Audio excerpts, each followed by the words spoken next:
الخديوي توفيق سادس حكام مصر من الأسرة العلوية، واحد من الشخصيات المهمة في التاريخ المصري، وأهميته دي جت من الأحداث اللي حصلت في أيامه. تعال نشوف قصته.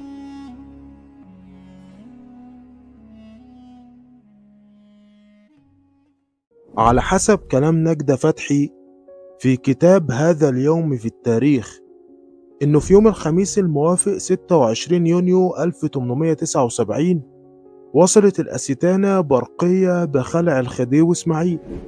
كان نص البرقية دي بتقول إن الخديوي إسماعيل وبقائه في الحكم بيزود مصاعب مصر، عشان كده اتصدر فرمان سلطاني بإسناد منصب الخديوي لابنه توفيق باشا، واللي حمل الرسالة دي للخديوي إسماعيل هو شريف باشا رئيس الوزراء.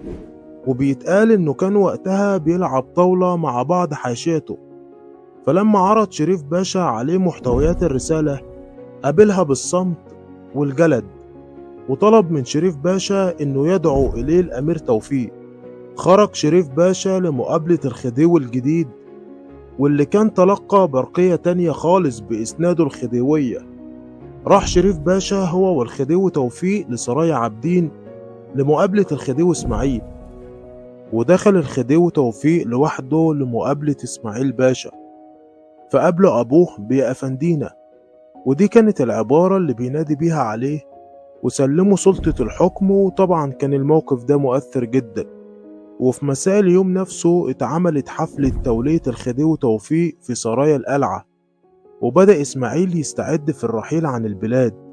اتعرف عن الخديوي توفيق ضعف الشخصية والتردد ومخاصمة النظام الديمقراطي، واختلافه في الرأي مع شريف باشا حوالين النظام الدستوري، فألغى مجلس الوزراء وتولى رئاسة الوزراء بنفسه. وفي أيام توفيق تم تأسيس نظام الشورى، وتأسست المحاكم الأهلية، وتجددت بعض الترع الموجودة في مصر، ثم أقامت العديد من القناطر الكبيرة. وفي عهده برضه قامت ثورة عرابي 1881، واتفرضت عليه تشكيل وزارة وطنية برئاسة شريف باشا في وقفة عابدين الشهيرة ما بين أحمد عرابي وبينه في 9 سبتمبر 1881.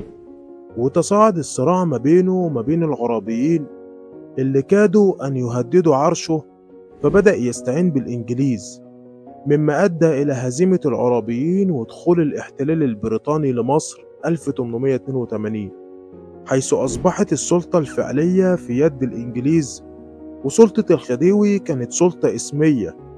كمان أخلى توفيق السودان من الجيش المصري 1884 بناء على مشورة الإنجليز اللي توغلوا في السلطة المصرية باسمه.